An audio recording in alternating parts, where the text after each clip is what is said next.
the Chase Thomas Podcast, for people who have nothing but time to kill. That being said, this group now, I think Edwin Spillman, Flash, and you can tell William Inge likes Edwin Spillman, and Arion Carter being in year 3, he is very familiar with this game and was forced into kind of really being kind of the leader with Keenan Peely going down. So he was kind of thrown into the fire in back-to-back years in different ways at Tennessee. But I just think they're only going to be playing talented guys. T-Lander is really good at what T-Lander is really good at linebacker. I think you're going to see the best linebacker play that Tennessee's had in the 5 years that Heupel's been here. Do you agree? Because I think linebacker play is going to be really good, and I think that was something that was kind of taken advantage of in the Ohio State, Arkansas, and Georgia games this past fall. And I don't think that's going to be the case if they can stay healthy, because I think they're going to have dudes. Yeah, I mean, they've got to play better. I mean, Arion Carter's got all the athletic ability in the world. He's got to limit some mistakes, some mental mistakes. You know, Edwin Spillman athletically is going to be better than anybody they probably played out there, or as good as anybody they've played out there at all. And so I think it's more of a mental thing, and I think it's schematically, how are you going to help them a little bit in pass coverage? How are you going to defend the middle of the field? You know, I think – I love Rodney Garner. I like that group he had. I don't think they had their best year. I think they were better the year before with the same dudes.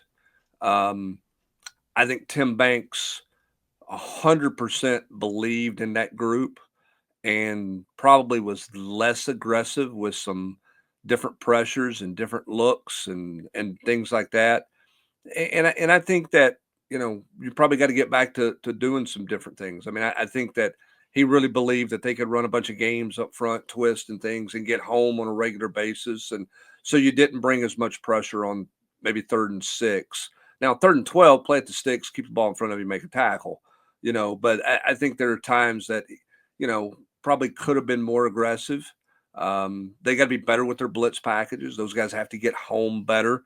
I don't know that they have a great group of blitzing linebackers. You know, I think Beasley was really good at kind of shooting gaps, whether it's a run blitz or, you know, even in pass, you know, even in a passing blitz situation. You know, they didn't bring a lot of nickel pressures, you know, nickel blitzes like they had done kind of some of the previous years. Some of that boundary corner blitz stuff, they you know, trusted their corners and trusted their front. So I'm curious to see where Tim Banks kind of adjusts moving this year too. Like what does he look at and say, well, we could do this better, we need to do that better. They were much better on 3rd down all season long. So I don't want to take anything away from what they accomplished, because they are the reason you won 10 games. But again, we're talking about going from, you know, shooting 84 to breaking 80. What do you got to do in some of those situations? And I think that's what you look at in the off season. So I like the athletic ability of that group at linebacker.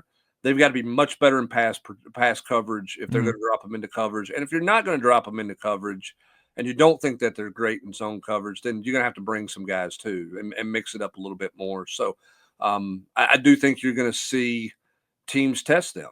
You know, I think you're going to see teams throw sideways, you know, and try to get it to guys on the move like Ohio State did. We saw Arkansas do that some. And really stress that second level side to side to see if they can cover.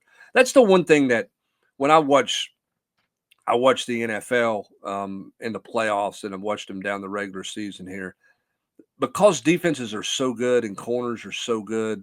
So much of the stuff in the NFL is there's not a ton of guy goes and sits down in his zone and waits for the ball there. I mean, a lot of the stuff is, a lot of the throws to receivers, the receivers are moving horizontal to the line of scrimmage, or they're moving away from the line of scrimmage. You don't see a lot of comeback, right? You don't see a lot of comeback routes. You don't see a lot of, you know, just kind of squatting down at the stick routes, because defenses are so good. I think that's a little bit of what Chip Kelly brought to Ohio State in the playoffs. Now, why they didn't do it in the Michigan game is, and we'll never know that one, right? That was like, we're going to show you we're big bad Ohio State. We're going to bully you. Whereas they were at their best throwing a quick out to Smith on the move, or a crosser to him on the move, and then it freed up other guys, or it was the other two receivers on the move that they got the ball to. he played the space game in the playoff run very well. I think Josh Heupel's got to look at that offensively, and then conversely, I think Tim Banks has to figure out how to defend the space game at the second level better than they did against teams that really tried to exploit that, like Arkansas and certainly like Ohio State did. I think that's fair. Which guys do you think have you circled that have to have the biggest spring for Tennessee? I think with the injury to Jamad McCoy, I think Jalen McMurray has to have a really big spring at corner. And I think they've got to find some depth behind him there. I think Boo Carter's got to continue to come on, but who's the depth piece behind him? Mm-hmm.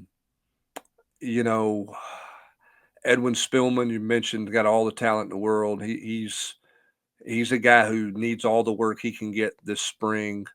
I think Caleb Herring needs another good spring because now instead of being necessarily the third guy or the fourth guy, he's going to probably be the second guy behind Joshua Joseph. So I think this is really big for him. Where's Jordan Ross?